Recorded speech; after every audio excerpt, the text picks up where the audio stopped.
Sveiciens visiem atkal. Un šodien mums ir otrā daļa par blogeri, kurā es parādīšu, kā bloga ierakstā ievietot dažādu multimēdijas, kā arī parādīšu, kā blogeri izskatu pamainīt un kā savam blogam vēl pievienot dažādas lietas. Pirmā lieta, ar ko sāksim, mēs paskatīsimies, kā mēs varam blogā ievietot attēlu. Attēlu mums ir šeit. Atkal mums attēlus piedāvā gan augšup ielādēt no datora. Tāpat viņš piedāvā, ja gadījumā gribam izmantot kādu attēlu no mūsu MRI jau esošiem attēliem. Ja gadījumā lietojat Pikastu, tad varat arī no turienes izmantot, no telefona, tas gan vairāk attiecās uz Androidiem un iPhoneiem. Kā arī varam no kameras, bet visbiežāk mēs blogā liekam attēlus no interneta. Un kā to izdarīt? Vēlreiz parādīšu, kādā veidā mēs varam dabūt jau interneta attēlu savā blogā. Tad ideja ļoti vienkārša. Ja mēs esam atraduši jebkuru attēlu, jau uz attēlu mēs piešam pie slava blogu, tad viņi ir tāds copy image location, vai, ja gadījumā jums ir latviešu versijas, Windows būs kopēt attēla saiti, vai vēl varētu būt arī copy picture location, ja gadījumā izmantojot kādu citu programmu, nevis Firefox. Šo paņemam, aizvajam atpakaļ uz blogu, šeit to adresīti iekopējam ar Ctrl+V, sakam pievienot, un attēls mums ir iekšā. Šādā veidā mēs varam dabūt savā blogā iekšā attēls. Nākamā lietiņa, kā dabūt YouTube kādu video klipu iekšā. Šeit ir vairāki varianti. Arī šeit navigācijas logā mums ir ievietot video klipu. Un tad mums ir iespēja paņemt video klipu no sava YouTube konta, ja mums tāds ir. Mēs varam, protams, arī video augšuplādēt no savu datora, bet šie varianti nevienmēr der, jo bieži vien ir tā, kā esam atraduši video, teiksim, te pašā YouTube servisā un gribam viņu uzreiz ievietot. Tad tagad esam atraduši vienalga YouTube'ā vai kādu klipu, kuru gribam ievietot. Mēs ejam uz apakšā uz atdaļiņu tā. Varbūt izdarīsim es tā, ka aiziešu vēlreiz uz pašu sākumu. Tātad, piemēram, esam atraduši kādu video klipu, paņemam viņu. Un, teiksim, ka mēs tagad šo te klipiņu gribam ievietot savā blogā. Ejam uz viņu kopīgot. Kopīgot. Kāpēc mums kaut kas te šobrīd negrib vērties? Aha, aizgāja. Un šeit kopīgot mums ir arī blogera ikoni, kas nozīmē, ka ja mēs uz viņu nospiežam, mums izveidojās jauns raksts, kuram mēs varam nomainīt rakstu virsrakstu un uzreiz publicēt ziņu, kā arī uz reizīti šeit mēs varam arī pielikt vajadzīgo tekstu, klāt noformēt, un redzam, ka tas ir viens variants, kā mēs varam šo te klipiņu ielikt.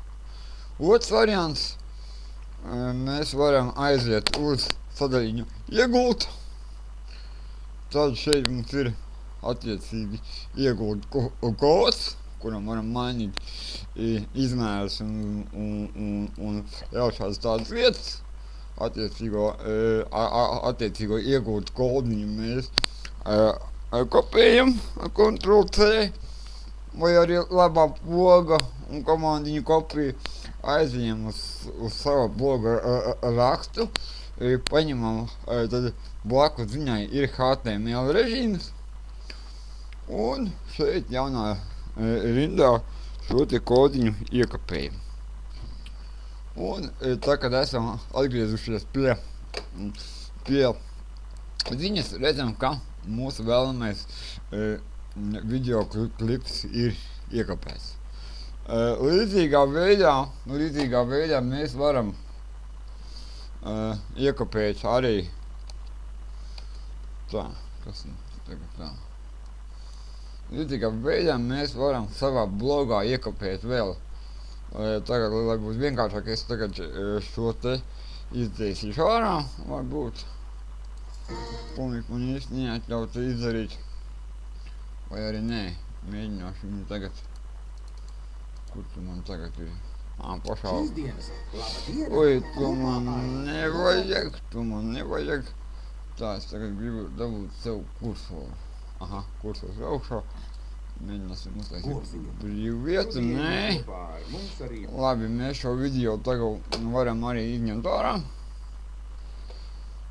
HTML izņemsim viņu ārā. Un paskatīsimies, kā mēs varam vēl šādas tādas citas lietas ielikt savā blogā. Atgriežamies atpakaļ. Ok, tagad šo arī mēs tagad noņemsim nost. Nākamā lieta, līdzīgā veidā mums ir iespēja arī ievietot, pieņemsim, ka mēs esam ar Google Drive izveidojuši kaut kādu aptauju, teiksim, es esmu izveidojis un viņu gribu iegūt savā blogā. Tad Google diskā es aizeju uz files, aizeju uz iegūt.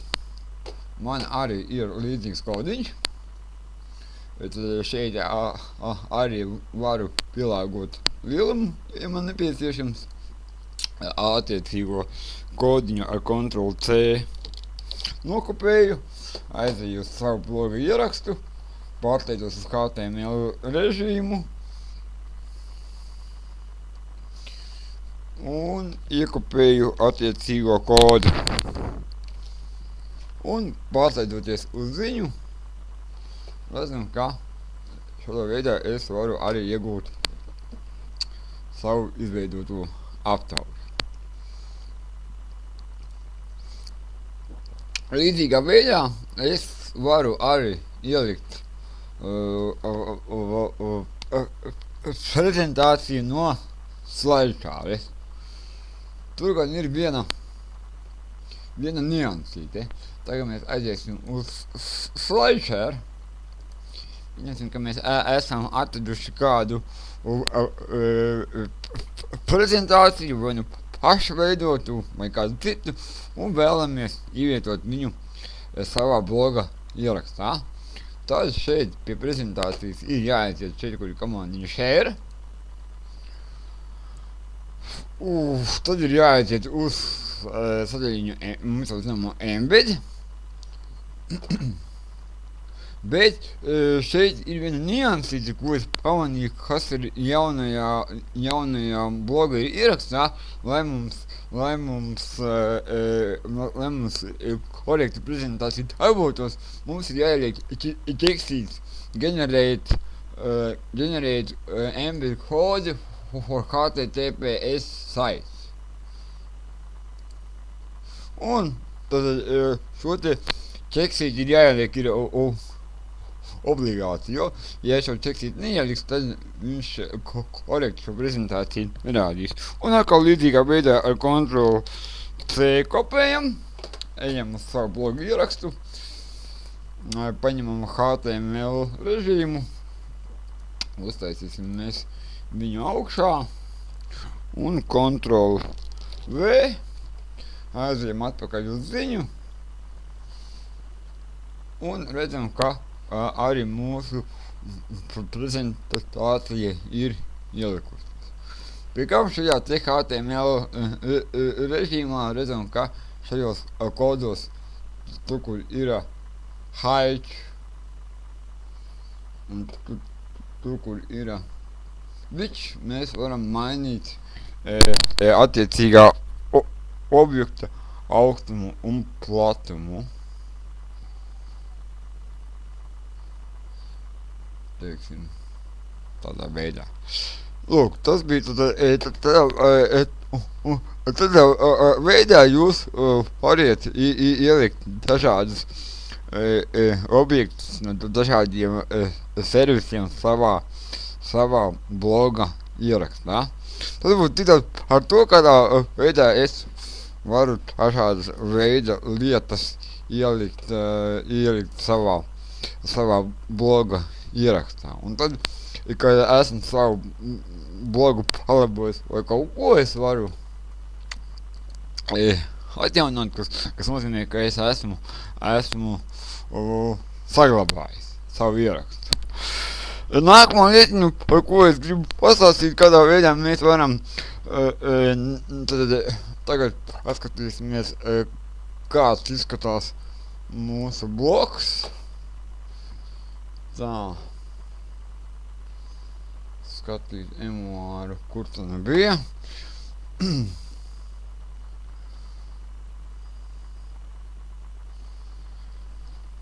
Tā, mēģināsim tuļinās viņu apskatīt.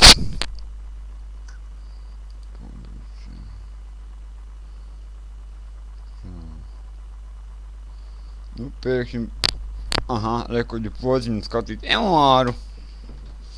Lūk, visas tās lietas, ko es ieliku. Nu, redzam, ka, piemēram, šo te aptaujas formu es esmu ielikt pārāk lielu, un tāpēc viņai būtu jāpamaina arī platums. Bet labi, tagad mēs atkal atgriežamies pie šī te bloga vadības. Un paskatīsimies, kā mēs varam pamainīt bloga izskats. Tad šeit ir vairākas sadaļas, te, kur ir pārskats, te mēs varam redzam šādu tādu statistiku par to, cik daudz mūsu blogs ir apmeklēts. Zem sadaļiņas ziņas, kā jau es teicu, šeit mēs veidojam šīs ziņas.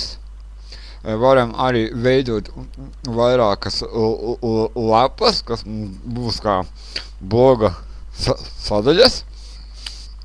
Bet, nu, tas jau ir vajadzīgs tad, ja mēs jau blogu esam veidot kaut kādu ilgāku laiku, mums jau ir daudzas sadaļas, tad mēs viņus varam tādā veidā šķirot.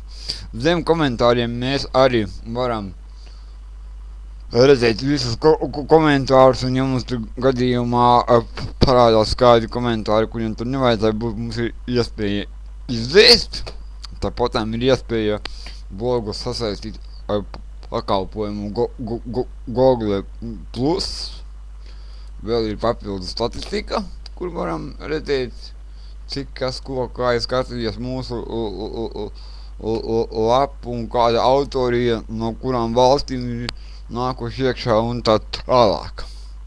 Ieņēmumi, tur ir iespēja izmantot Google AdSense, tas nozīmē, ka mūsu blogā būs reklāmas, un tad tur it kā varētu pelnīt kaut kādas naudiņas. Nezinu, ar šo funkciju neizmantoju, tādēļ tas varbūt nebūs tik aktuāli. Bet aizjām te, kur ir izkārtojums. Un šeit jau ir interesantas lietas. Šeit es varu redzēt, kādā veidā ir izkārtots mans blogs. Un šeit es varu arī šo to mainīt. Redzam, ka šeit ir dažādas vietas, kur es varu pievienot dažādus sīkrīkus.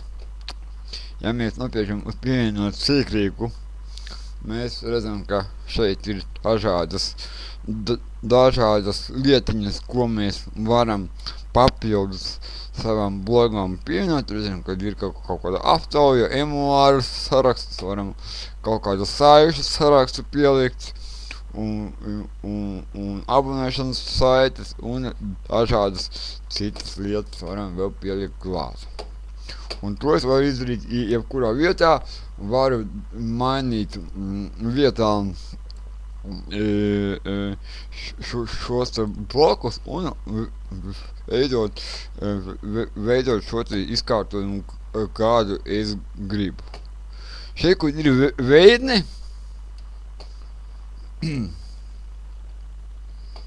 es varu jebkurā laikā izvēlēties un mainīt bloga izskatus. Varu izvēlēties kādu citu izskatu un, teiksim,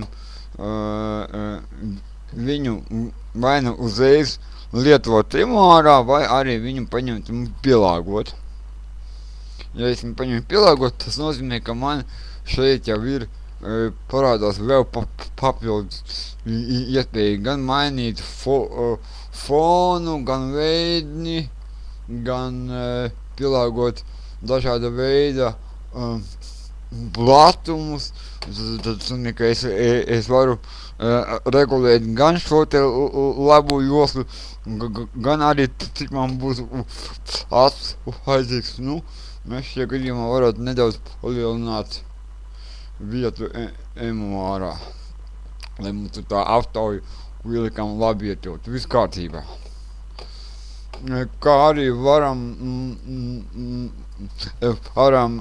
mums arī šeit tiek piedāvāti dažādi izkārtojumu veidi. Mēs, piemēram, varam šo te izvēli dabūt arī labajā pusē un mainīt dažāda veidā šos izkārtojumus, un šeit ir izvērsti.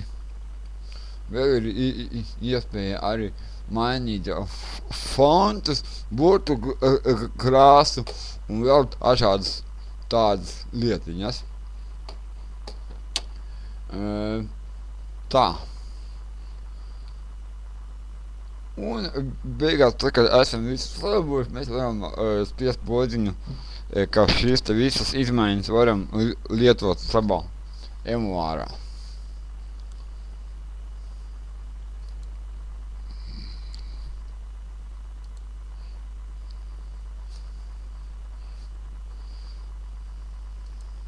Tā.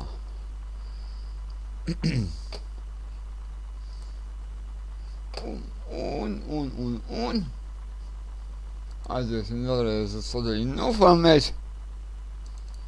Kaut kas nedaudz man ir uzkāries.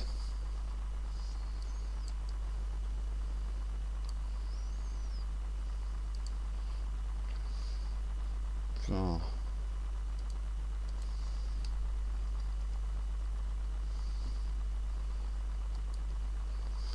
Paņemsim tagad noformēt. Un vēl mums palikās pēdējā sadaļiņa iestatījumi.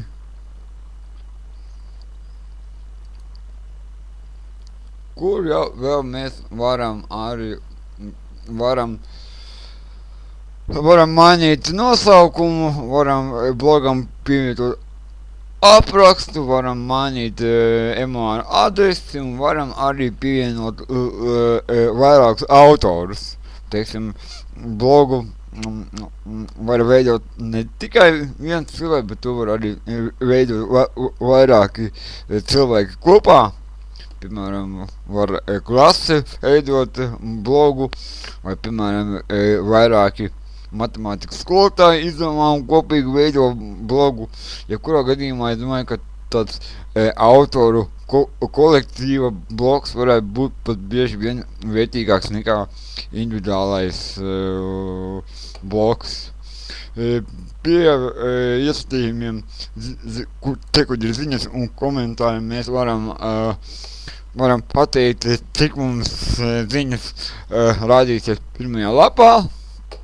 Mēs varam norādīt, kuram mēs atļausim komentēt. Tāpat arī varam šādus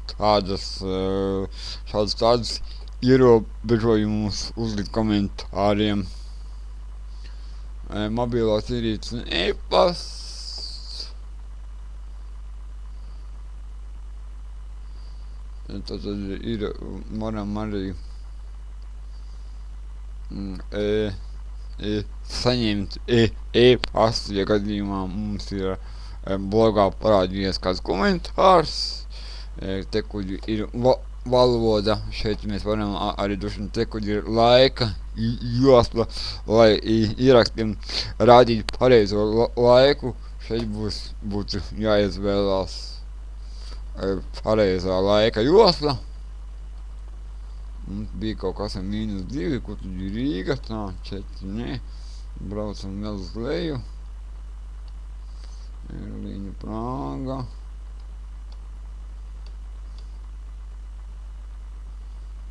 Un skatāmies, kur tad mums ir Rīga. Rīga ir, lūk. Tas, jo, ja mums nebūs ieliktu pareizā laika josla, tad mums rādīs nekorektu laiku, kurā mēs esam savu ziņu publicējuši. Kā arī vēl papildus ir dažādi meklēšanas references. Izmaiņas gan vienmēr vajag, ja esam kaut kādas izmaiņas veikuši, tad iesatījumus vajag saglabāt. Šeit pie meklēšanas preferencēm mēs varam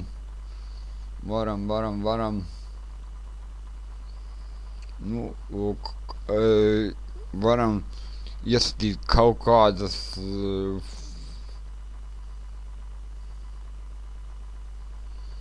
kaut ko attiecībā uz meklēšanas servisiem. Un kas mums ir pie citiem? Šeit ir vēl papildus iesatījums, ko varat paši izpētīt. Tas būtu tik daudz par to, kādā veidā mēs varam ievietot dažādu veidu saturu savā blogā un kādā veidā mēs blogeri varam pielāgot savām vajadzībām. Tas ir patreiz visu labu.